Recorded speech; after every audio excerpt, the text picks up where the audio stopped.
Assalamualaikum warahmatullahi wabarakatuh. Salam sejahtera untuk kita semua. Perkenalkan, saya Dr. Suhada MSI, dosen pengampu mata kuliah Komunikasi Antar Budaya dan Agama pada program studi Komunikasi dan Penyiaran Islam Fakultas Agama Islam Universitas Muhammadiyah Mataram. Puji syukur kita panjatkan kehadirat Allah Subhanahu wa Ta'ala karena pada kesempatan ini kita dapat bertemu melalui video pembelajaran ini.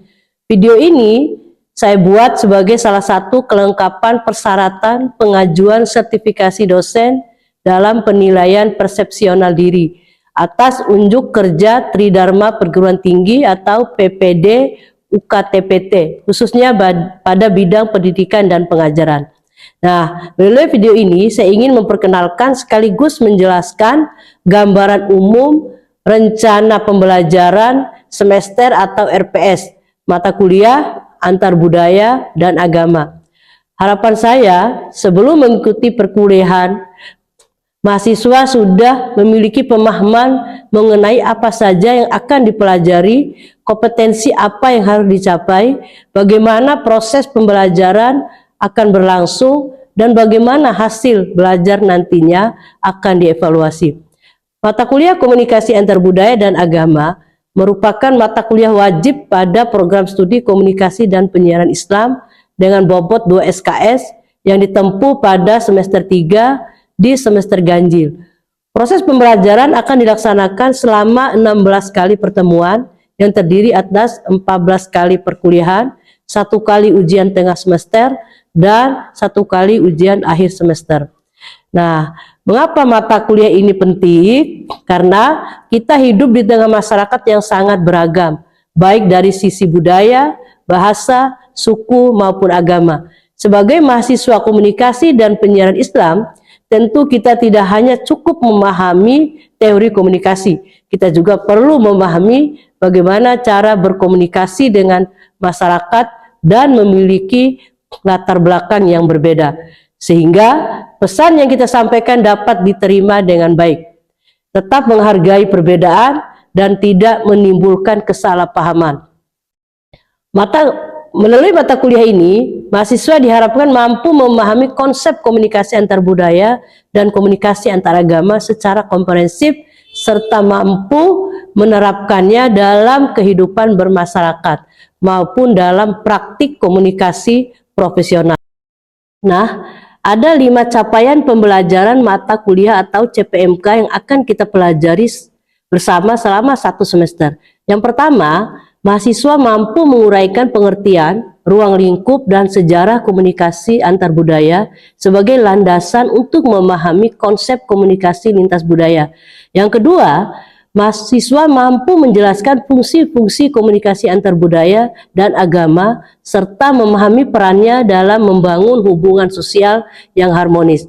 Yang ketiga, mahasiswa mampu menjelaskan subjek dan objek kajian komunikasi antar budaya yang meliputi komunikasi antar etnik, komunikasi antar agama, komunikasi antar gender, serta aspek kewilayahan dalam komunikasi antar budaya.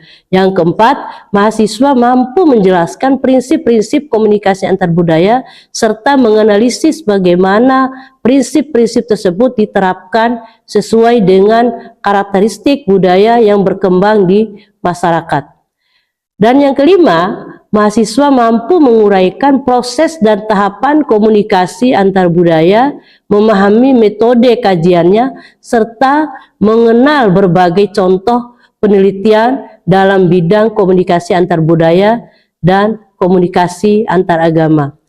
Nah, untuk mendukung tercapainya seluruh capaian pembelajaran tersebut, materi yang akan kita pelajari disusun secara bertahap mulai dari 1. Pengertian, ruang lingkup, dan sejarah komunikasi antar budaya. 2. Fungsi komunikasi antar budaya dan agama. 3. Subjek dan objek kajian komunikasi antar budaya. 4. Prinsip-prinsip komunikasi antar budaya. 5. Komponen komunikasi antar budaya. 6. Komunikasi dalam perspektif budaya. 7. Hambatan komunikasi antar budaya. 8. Faktor personal dalam komunikasi antar budaya. 9. Identitas budaya dan identitas etnik dalam komunikasi antar budaya. 10. Hubungan komunikasi antar budaya dengan komunikasi antar agama. 11. Metode kajian dan analisis komunikasi antar budaya. 12. Contoh-contoh penelitian komunikasi antar budaya dan agama. Tentunya proses pembelajaran tidak hanya berupa penyampaian materi dari dosen. Dalam pelaksanaan mata kuliah komunikasi antar budaya dan agama, saya menerapkan metode pembelajaran DII, yaitu Delivery, Interaction, and Assessment. Metode ini saya gunakan untuk menciptakan proses pembelajaran yang aktif, terarah, dan berorientasi pada capaian pembelajaran mata kuliah. Pada tahap delivery atau penyampaian materi, setiap pertemuan diawali dengan penyampaian tujuan pembelajaran dan penguatan konsep-konsep dasar sesuai materi yang akan dipelajari. Materi disampaikan melalui ceramah interaktif yang didukung dengan berbagai referensi ilmiah serta contoh-contoh kasus yang relevan, sehingga mahasiswa dapat memahami konsep komunikasi antar budaya dan komunikasi antar agama secara lebih komprehensif. Selanjutnya, pada tahap interaction, mahasiswa didorong untuk terlibat secara aktif melalui diskusi kelas, presentasi kelompok, tanya jawab, serta penugasan kelompok. Melalui kegiatan tersebut, mahasiswa diharapkan mampu mengembangkan kemampuan berpikir kritis, mengemukakan pendapat secara ilmiah, bekerja sama dalam tim, serta menganalisis berbagai fenomena komunikasi antar budaya dan komunikasi antar agama yang terjadi di masyarakat. Kemudian, pada tahap assessment, proses evaluasi dilakukan secara berkelanjutan untuk mengukur ketercapaian setiap capaian pembelajaran mata kuliah. Penilaian akan dilakukan secara bertahap dengan komposisi sebagai berikut. Aktivitas dan partisipasi sebesar 10%, hasil proyek 10%, kuis 10%, tugas 20%, ujian tengah semester 20%, ujian akhir semester sebesar 30%. Nah, untuk mendukung proses pembelajaran, saya menggunakan berbagai referensi yang utama, yang relevan dan kredibel di bidang komunikasi antar budaya dan komunikasi antar agama, baik berupa buku-buku karya para pakar komunikasi maupun artikel dan jurnal ilmiah dan publikasi saya. Dengan referensi tersebut, mahasiswa diharapkan tidak hanya memahami secara teoritis, tetapi juga mampu mengaitkannya dengan berbagai fenomena komunikasi yang berkembang di tengah masyarakat. Nah, saya berharap setelah mengikuti mata kuliah ini, mahasiswa tidak hanya memperoleh pengetahuan mengenai komunikasi antar budaya dan komunikasi antar agama, tetapi juga memiliki sikap yang lebih terbuka, mampu menghargai keberagaman, memiliki kemampuan berpikir kritis, serta mampu menerapkan komunikasi yang santun, efektif, dan profesional sesuai dengan nilai-nilai Islam. Akhirnya, saya mengucapkan selamat mengikuti perkuliahan mata kuliah komunikasi antar budaya dan agama. Semoga proses pembelajaran yang akan kita jalani bersama dapat memberikan pengalaman belajar yang bermakna dan bermanfaat, baik untuk pengembangan akademik maupun dalam kehidupan bermasyarakat. Terima kasih atas perhatian yang telah diberikan. Selanjutnya kita akan melanjutkan perkuliahan di dalam kelas. Bismillahirrahmanirrahim. Assalamualaikum warahmatullahi wabarakatuh. Waalaikumsalam warahmatullahi wabarakatuh. Alhamdulillah wa syukurillah, hari ini kita masih diberi nikmat sehat oleh Allah Subhanahu wa taala untuk melanjutkan pertemuan kita yang selanjutnya. Yang minggu kemarin kita sudah mendiskusikan tentang ilmu komunikasi dan pengertian-pengertian dari komunikasi antar budaya. Jadi sebelum kita lanjutkan diskusi sesuai dengan tema di atas, saya ingin mereview dulu sedikit ya kepada saudara-saudara sekalian tentang apa itu ilmu komunikasi antar budaya dan agama, ya. Jadi di dalam mata kuliah ilmu komunikasi itu saudara-saudara sekalian dan kita sudah pernah diskusikan tentang apa itu komunikasi antar budaya dan agama. Jadi sebelum nyampe ke mata kuliah itu ya, kita ingin mereview dulu sedikit ya. Saya ingin mereview dulu sedikit tentang apa itu komunikasi antar budaya dan agama. Kita mulai dari mungkin saudara-saudara sekalian ya masih ingat dengan apa saja yang ada di dalam ilmu komunikasi itu yang dipelajari pada semester 1 ya. Ilmu komunikasi itu dipelajari pada saat semester 1. Jadi yang pertama ya, saya ingin mereview, mengingatkan kembali. Karena apa? Ini adalah basic ya, basic dari saudara-saudara sekalian mempelajari nanti di semester atas ada komunikasi-komunikasi yang lainnya. Basicnya adalah dari ilmu komunikasi ya. Ya, komunikasi antar budaya dan agama. Ada masih ingat apa sih pengertian komunikasi antar budaya dan agama? Jis, datang Jis. Proses pertukaran proses pertukaran adat bisa, pertukaran agama juga bisa dari satu suku dengan suku yang lain. Iya. Ada yang lain mungkin? Mila ada bisa menjelaskan apa itu komunikasi antar budaya dan agama? Komunikasi yang berbeda antara suku atau ras. Ya. Suku, ras, agama, dan apapun yang berbeda. Ya. Tetapi ya di dalam komunikasi antar budaya itu, walaupun kita berbeda, ya kita adalah satu. Ya. Jadi kita harus mengambil bineka tunggal ika. Apa bineka tunggal ika itu? Berbeda tapi itu adalah turunannya juga dari komunikasi antar budaya dan agama. Oke? Jadi itu harus diingat. Kenapa kita selalu kita selalu ada tersatu ya di dalam diri kita itu tentang komunikasi antar budaya dan agama.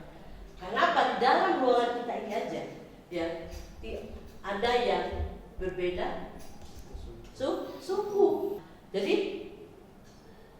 Jadi apapun itu yang berbeda itu jangan membuat kita saling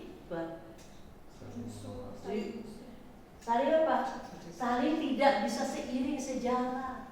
Tadi itu kan bineka tunggal ika, walaupun kita berbeda ya kita adalah satu. Oke ya, kita lanjut ke atas ini ya di di layar. Ini tema kita hari ini adalah subjek dan objek kajian komunikasi antar budaya. Ya, jadi siapa sih yang menjadi objek? Yang menjadi objek dan subjeknya. Dan yang menjadi subjek ya dalam kajian komunikasi antar budaya itu adalah manusia. Kita tidak bicara makhluk yang lain yang berbeda itu. Ya, yang tadi yang berbeda suku, berbeda rasa, berbeda pemikiran. Tapi yang kita kaji adalah manusianya. Bagaimana manusia itu bisa menjalankan konsep-konsep komunikasi antar budaya dan agama itu dengan baik. Jadi beruntunglah saudara-saudara sekalian ini kuliah di komunikasi ya dan penyiaran Islam ya Fakultas Agama Islam Universitas Muhammadiyah Mataram. Kenapa? Bisa salah satu mempelajari komunikasi antar budaya dan agama. Karena kita dalam konteks kehidupan sehari-hari itu kita selalu akan bertemu dengan manusia-manusia yang punya selera, keadaan, pemikiran ya berbeda. Oke? Terus yang tadi yang subjek, sekarang yang objeknya, siapa yang objeknya? Yang objek yang diteliti adalah contohnya bahasa. Ada yang sama nggak bahasa tadi dari Sasak, ya, NTT, Mojo? Dan sama. Beda. Mojo sama Dompu itu beda bahasanya. Ya kan, padahal satu pulau gitu ya. Sama ada yang berbeda. Jadi kita yang salah satu yang saya contohkan di sini adalah di mana objeknya yang kita teliti yang berbeda itu salah satunya adalah bahasa tadi. Karena setiap suku punya kekhasan, punya ciri khas, punya keunikan masing-masing. Oke? Ya, next ya. Ini contoh subjek dan objek kajian penelitian komunikasi antar budaya. Yang pertama adalah tadi ya bahasa yang pesan yang ingin disampaikan. Apa sih pesan yang ingin disampaikan? Ya tentu sesuai dengan konteksnya. Ya. Kalau kita bicara masalah suku atau kita lebih bicara mungkin yang sekarang ya kita lagi bicara masalah yang viral-viral di media sosial, pasti kita punya cara penyampaian pesan itu yang berbeda antara suku satu, suku dua dengan suku yang lainnya. Di mana komunikasi antar budaya? Kita harus paham apa yang pesan, jangan sampai di bahasa Bima misalnya gitu ya. Kenapa sih bahasa Bima itu seperti itu? Itu tidak perlu dipertanyakan. Kenapa tidak perlu dipertanyakan? Karena itu memang ciri khasnya. Ya. Sasak juga seperti itu, Sumbawa juga seperti itu.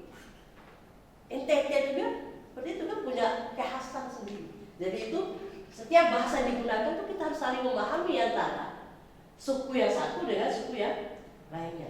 Ya, oke. Yang kedua, ini apa namanya? Ya, pakaian dikenakan. Semua punya kekhasan, gitu kan? Tidak ada yang sama. Oke? Ya. Dan selanjutnya adalah kerjasama, ya. Kerjasama yang dilakukan. Jadi setiap suku ya, atau setiap agama itu punya apa? Punya cara keunikan tersendiri dalam kerjasama. Terus kalau unika orang Sasak adatnya harus diculik, dibawa lari. Beda dengan suku Bima. Ya. Suku Bima itu tidak boleh dibawa lari. Ya, itulah perbedaannya ini. Jadi semua itu punya kekhasan tersendiri. NTT juga, ya.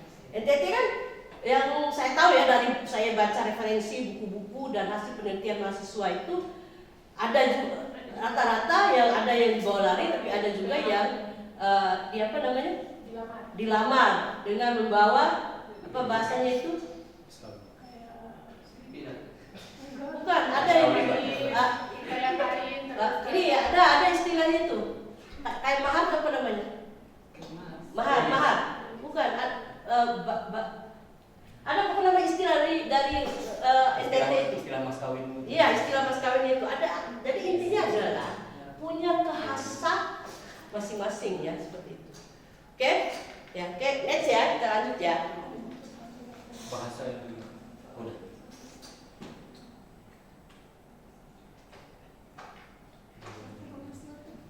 Sebelum kita lanjut, ada yang ingin kita diskusikan dulu. Ada yang mau bertanya? Aziz mau bertanya? Oh yang enggak Nanti. Atau Mila yang mau bertanya? Oke, Mila dulu. Ya, silakan Mila, tanya dulu. Baik, izin Bunda. Oke. Dalam konteks dakwah dan komunikasi Islam, bagaimana seorang komunikator atau dai dapat memahami perbedaan budaya dan agama sebagai bagian dari objek kajian komunikasi dan antar budaya? Oke. Terima kasih Mila atas pertanyaannya yang sangat luar biasa dan sesuai ya dengan tema kita hari ini. Jadi kita di sini bicara tentang konteks dakwah gitu ya. Ya tentu kita tahu bersama bahwa dakwah itu bagaimana cara menyampaikan pesan-pesan dakwah kepada jamaahnya. Saja di sini kalau di Sasak itu ada tuan guru, gitu kan? Tuan guru atau kiai itu bagaimana cara menyampaikan pesan dakwahnya kepada jemaahnya. Sementara jemaahnya itu tentu tidak sama, ya kan? Tentu pasti ada yang berbeda dari suku yang berbeda, dari pemikiran-pemikiran, pemahaman-pemahaman agamanya juga berbeda. Sehingga tugas dari dai atau sang pendakwah ini adalah dia harus memahami dulu siapa sih audiens saya, ya kan? Siapa yang menjadi jemaah saya, sehingga para dai ini ya bisa mengatur, bisa melihat suasana, bisa men-setting, sehingga apa? Proses dakwah itu berjalan dengan baik, ya. Komunikasinya apa? Dua arah.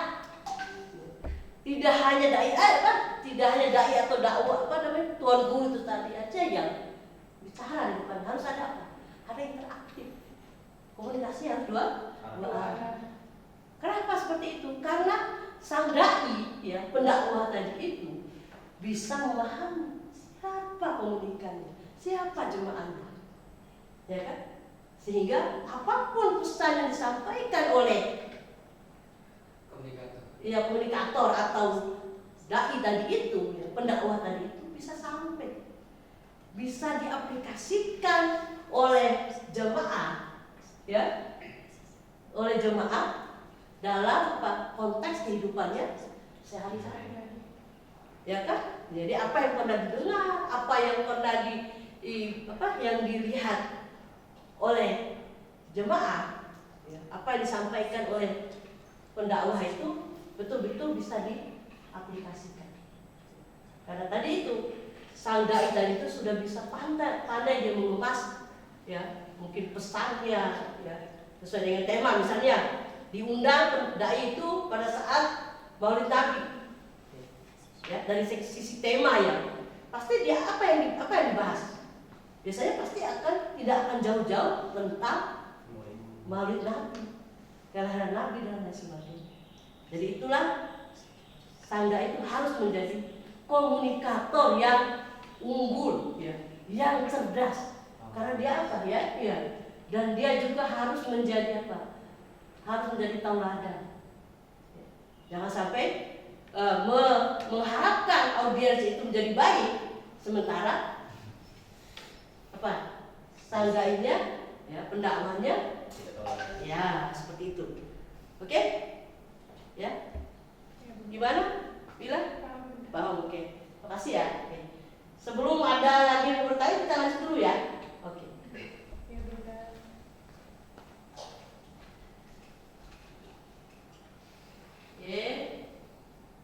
Ya. Ya, sebelumnya ya.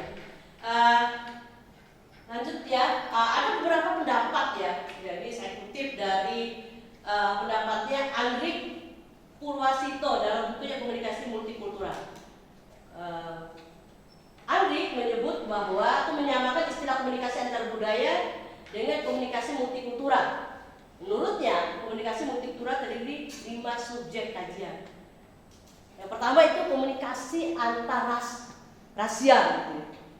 Udah terbiasa kan dengan apa? Ras. Ras itu apa? Berbeda apa? Berbeda dengan anak kulit itu ras, ya kan? Ya.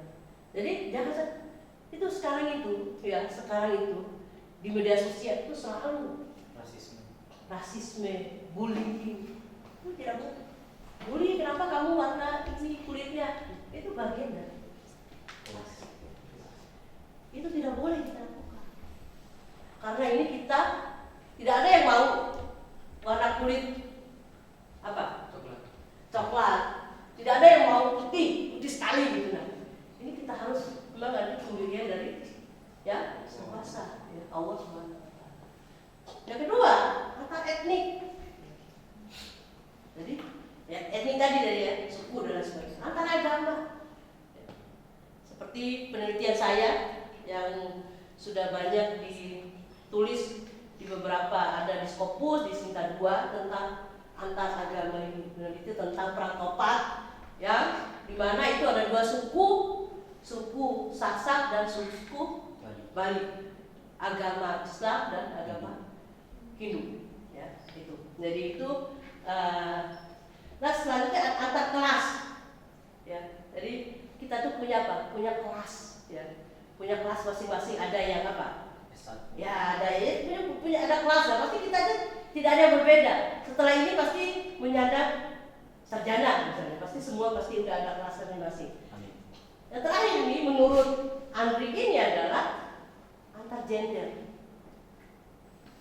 Dari sini itulah gender yang paling banyak adalah, ya, Ya.